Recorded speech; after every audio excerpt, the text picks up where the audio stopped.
Welcome to astro Ritika. आप सभी का मेरे चैनल पर स्वागत है। आप सभी को श्रावण मास की ढेर सारी शुभकामनाएं। महादेव आप सभी के जीवन में सुख शांति और समृद्धि लाए। जब भी आपके जीवन में कुछ ऐसी अंतरदशा या महादशा आती है तो आप बहुत परेशान हो जाते हैं। कभी कभी कुछ प्रॉब्लम्स का आपको सलूशन नहीं मिल पा रहा होता है, आपको मानसिक परेशानियों का सामना करना पड़ता है। राहु की महादशा जो व्यक्ति के जीवन में बहुत सारी परेशानियों का सामना करना पड़ता है। अगर आपकी कुंडली में राहु पॉजिटिव स्थिति में ना हो या राहु पीड़ित हो, राहु शनि के साथ हो, राहु और केतु पॉजिटिव ना हो, मान लीजिए केतु और शनि साथ में है, राहु और शनि साथ में है, या राहु 12th हाउस में स्थित है, या राहु 6th हाउस में स्थित है और राहु के साथ शनि स्थित है, या राहु 6th हाउस या 12th हाउस या अष्टम भाव के नक्षत्र में है, या किसी मारक ग्रह के साथ बैठे हुए हैं, या मारक ग्रह के नक्षत्र में बैठे हुए हैं, तो राहु की महादशा में व्यक्ति को बहुत जीवन में बहुत उतार चढ़ाव देखने मिलते हैं। व्यक्ति परेशान हो जाता है, उसे समझ में नहीं आता है कि उसके जीवन में क्या चल रहा है। सबसे पहले तो राहु व्यक्ति के मन को भ्रमित करते हैं। अगर व्यक्ति का मन भ्रमित होगा तो उसे समझ में नहीं आता है कि वो कर क्या रहा है, उसके जीवन में हो क्या रहा है। ऐसी स्थिति में बहुत ज़्यादा परेशान हो जाते हैं। किसी की अगर 6th हाउस के राहु 6th हाउस में है या राहु कहीं भी बैठकर 6th हाउस को एक्टिव कर रहे हैं, तो ऐसे लोगों के बहुत सारे लोन हो जाते हैं, बहुत सारे खर्चे होते हैं और इनकम से ज़्यादा खर्चे होने लगते हैं और व्यक्ति कर्ज में डूबता चला जाता है। जब भी किसी की 12th हाउस का संबंध उसके 2nd हाउस से या 6th हाउस का संबंध 12th हाउस से बनता है, ऐसे व्यक्ति के बहुत सारे लोन होते हैं। ऐसा व्यक्ति लोन को क्लियर नहीं कर पाता, मतलब लोन को चुका नहीं पाता, रीपेमेंट नहीं कर पाता और व्यक्ति अपनी परेशानियों में फंसता चला जाता है। कहीं ना कहीं अगर आपके पास पैसा आ नहीं रहा है तो आप लोन का सहारा लेते हैं और लोन बहुत सारे हो जाते हैं और व्यक्ति परेशान हो जाता है। उसके जीवन में बहुत सारी परेशानी आने लगती है। जब भी धन से रिलेटेड परेशानी आती है, लोन हो जाते हैं, तो व्यक्ति को कोई रास्ता नजर नहीं आता और वह अपनी परेशानी में समझ नहीं पाता है कि ऐसा क्यों हो रहा है। कभी कभी तो दशाएं पॉजिटिव चल रही हैं फिर भी ऐसा हो रहा है क्यों। 6th हाउस को एक्टिव होना या 6th हाउस का और 12th हाउस का एक्टिव होना। 12th हाउस भी खर्चे के लिए देखा जाता है, 6th हाउस कर्जे के लिए देखा जाता है। व्यक्ति का बीमारियों पे पैसा खर्च होता है या घर में कलेश का माहौल रहता है, व्यक्ति के घर में कुछ ना कुछ परेशानियां होती हैं। जब भी आपका 12th हाउस एक्टिव होगा तो आपके जीवन में कुछ ऐसी परेशानियां होंगी जिससे आपका या तो हॉस्पिटल में खर्चा हो रहा है या घर में शांति का माहौल नहीं होता, घर में आए दिन कलेश होते हैं। ऐसा कब होता है? जब शनि केतु के साथ हो या शनि की महादशा में राहु की अंतरदशा आए, मंगल की अंतरदशा आए, या राहु की महादशा में केतु का अंतरदशा आना, शनि की अंतरदशा आना। ऐसी दशाएं व्यक्ति के जीवन में बहुत सारी परेशानियों को लाती है। व्यक्ति को समझ में नहीं आता। कभी कभी हम सोचने लगते हैं कि शायद कोई ब्लैक मैजिक है या निगेटिविटी का प्रभाव है। व्यक्ति का मन भटकने लगता है, उसे समझ में नहीं आता है उसे अपने जीवन में क्या करना है। जब भी राहु में शनि की महादशा चलती है, व्यक्ति को हेल्थ से रिलेटेड प्रॉब्लम आती है या व्यक्ति के वैवाहिक जीवन में परेशानियां आती हैं या उसको कर्जे हो जाते हैं, लोन बढ़ने लगते हैं, घाटे होने लगते हैं, बिजनेस में नुकसान का सामना करना पड़ता है, जॉब चली जाती है कुछ लोगों की।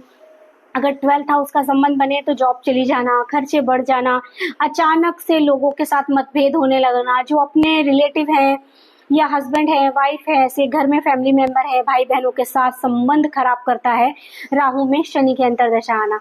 ऐसे में आप क्या करें? जो राहु आपको निगेटिव प्रभाव देना बंद कर दे। जब भी राहु में शनि की महादशा या अंतरदशा आती है तो व्यक्ति अपनी मानसिक स्थिति पे कंट्रोल नहीं कर पाता, अपने मन पे कंट्रोल नहीं कर पाता, चिड़चिड़ापन रहता है, व्यक्ति के आपसी संबंध खराब करने लगता है। या जब भी 6th हाउस की दशा चले तब भी ऐसा होता है। आपके रिलेशन बिगड़ने लगते हैं, आप मानसिक परेशानियों में जूझने लगते हैं। इस समय आपको कुछ समझ में नहीं आता है आपको करना क्या है। आपके लोन्स बढ़ जाते हैं। अगर लोन से रिलेटेड समस्याएं चल रही हैं राहु की महादशा में तो राहु के मंत्र करें और राहु के साथ साथ 2nd हाउस के उपाय और मंत्र करें। राहु के लिए आप सबसे पहले तो काल भैरव के मंत्र कर सकते हैं, क्योंकि काल भैरव और शिव जी राहु को कंट्रोल करने का काम करते हैं। आपके जीवन में अगर राहु से रिलेटेड परेशानियां चल रही हैं तो शिव गायत्री मंत्र का जाप करना आपके लिए बहुत ही उत्तम रहेगा और साथ साथ राहु के भी मंत्र करें। अगर आपके जीवन में राहु की महादशा चल रही है, निगेटिव प्रभाव दे रहा है, आप अगर किसी को रोज उसे मनाते हैं और रोज समझाते हैं तो व्यक्ति इंसान भी आपकी बातों को समझने और सुनने लगता है। तो जब आप ग्रहों के मंत्र रोज करते हैं और उन्हें पॉजिटिव वे में करते हैं तो कहीं ना कहीं वो मंत्र आपको पॉजिटिव रिजल्ट देने लगता है। अगर आपके जीवन में राहु की महादशा चल रही है तो राहु के 19,000 मंत्रों का जाप करें। एक दिन में मंत्र नहीं करने हैं आपको, आप डेली 5 माला कर सकते हैं, 6 माला कर सकते हैं, जैसी आपकी परिस्थिति है, जैसी पॉसिबिलिटियां हैं वैसे आप मंत्र करें। राहु के नेगेटिव प्रभाव आपके जीवन से कम होने लगेंगे। और राहु भ्रमित करता है व्यक्ति के मन को, तो आप शिव गायत्री मंत्र का जाप करें। आपके मन में जो भ्रम की स्थिति है वो दूर हो जाएगी और आपके डिसीजन सही होने लगेंगे। ऐसी स्थिति में जब भी आपके 6 हाउस की दशा चल रही है और पैसा बहुत ज्यादा खर्च हो रहा है तो आप अपने 2nd हाउस के स्वामी के उपाय और मंत्र करें और उसके साथ साथ उनके इष्ट देवताओं के भी उपाय करें। जैसे कि शनि, अगर आपकी कुंडली में शनि की महादशा चल रही है और आप शिव जी के उपाय करते हैं तो शिव जी शनि के गुरु हैं, शिव जी को शनिदेव ने गुरु माना है। अगर आप शिव जी की आराधना करते हैं तो शनि के निगेटिव प्रभाव आपके जीवन से कम होने लगते हैं।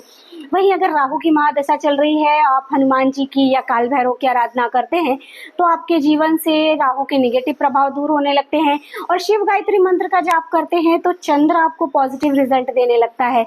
राहु व्यक्ति को तभी ज्यादा परेशान करता है उन लोगों की कुंडली में, जिन लोगों की कुंडली में चंद्र पीड़ित हो, शनि पीड़ित हो, ऐसे लोगों को राहु मोस्टली निगेटिव प्रभाव देता है। क्योंकि जिनका चंद्र पीड़ित होगा वो अपने मन पर कंट्रोल नहीं कर पाते। अगर आपके मन में आपका कंट्रोल नहीं है तो आपका मन भ्रमित होगा, आप डिसीजन नहीं ले पाएंगे, कंफ्यूजन में आप जॉब छोड़ देते हैं या लोगों के साथ झगड़ जाते हैं, अपने मन में संयम नहीं रख पाते। ऐसी स्थिति में मानसिक परेशानियों का सामना आप भी करते हैं और आपसे जुड़े लोग भी करते हैं। जब भी राहु की महादशा चल रही है तो सबसे पहले शिव जी आराधना करें, शिव जी का मंत्र, शिव गायत्री मंत्र का जाप करें और अपने चंद्र को स्ट्रॉन्ग करें। वही आप जब भी राहु की महादशा चले तो आप कपूर के ऑयल से नहाएं, क्योंकि कपूर राहु जब भी निगेटिव प्रभाव दे रहा हो और आप कपूर का यूज ज्यादा करते हैं, कपूर के ऑयल से नहाते हैं तो राहु के निगेटिव प्रभाव आपको पॉजिटिव रिजल्ट देने लगते हैं। राहु ऐसा ग्रह है जो व्यक्ति को रंक से राजा बना सकता है, वही रंक को राजा बनाने की क्षमता भी राहु रखते हैं। तो राजा को रंक बनाने की भी क्षमता राहु के अंदर है। तो अगर आप राहु के पॉजिटिव रिजल्ट चाहते हैं तो सबसे पहले अपने चंद्र को स्ट्रॉन्ग करिए, मन को भ्रमित मत होने दीजिए, शिव आराधना करिए और राहु के मंत्रों का जाप करिए। जब भी आपकी कोई भी दशा चल रही है सबसे पहले तो आप दशा को समझिए और उसके मंत्र करिए। राहु की दशा में राहु के मंत्र करना सर्वश्रेष्ठ रहेगा। वहीं कुछ लोग राहु की महादशा में गोमत धारण कर लेते हैं। गोमत धारण करने से राहु को बल मिल जाता है और राहु और भी आपके मन को भ्रमित करने लगता है और आपके जीवन में और भी परेशानियां बढ़ने लगती हैं। जिसकी भी राहु की महादशा होती है व्यक्ति सबसे पहले तो अपने रिश्तेदारों को ही परेशान करने लगता है, अपनी फैमिली के साथ उसके तालमेल बिठाने में उसे परेशानी आने लगती है और उसे लगता है जो भी वो कह रहा है वही सही है, बाकी सब जो बोल रहे हैं वो गलत है। और ऐसा जब होता है जब आपका मन भ्रमित हो। तो जब भी राहु की महादशा या अंतरदशा चले तो आप सबसे पहले तो अपने राहु को पॉजिटिव करने के लिए अपने मन को पॉजिटिव करिए। वही शनि की महादशा में अगर राहु चल रहे हैं तो शिव गायत्री मंत्र करिए। शिव गायत्री मंत्र आपके राहु और शनि दोनों को पॉजिटिव कर देगा। राहु में केतु चल रहे हैं तो भी आपको मानसिक परेशानियों का सामना करना पड़ता है। केतु डी अटैचमेंट देता है, मानसिक तनाव देता है। कभी कभी तो राहु और केतु जब दोनों एक साथ अंतरदशा और महादशा में आए तो व्यक्ति को सुसाइड के विचार भी आते हैं, व्यक्ति परेशानी में सुसाइड करने का भी सोचने लगता है। अगर किसी का मन स्ट्रांग हो तो ऐसे विचार नहीं आते। तो सबसे पहले तो अपने मन को स्ट्रांग करिए। कोई भी आपकी दशा चल रही है, अगर आप अपने मन को स्ट्रांग कर लेते हैं तो आपके जीवन में किसी भी प्रकार की परेशानियां दूर हो जाती हैं। तो अपनी दशाओं को समझें और उसके अकॉर्डिंग उपाय करें, आपकी परेशानियां अवश्य ही दूर हो जाएंगी। Thank you. अगर आपको मेरी वीडियो पसंद आई हो तो लाइक एंड सब्सक्राइब करें।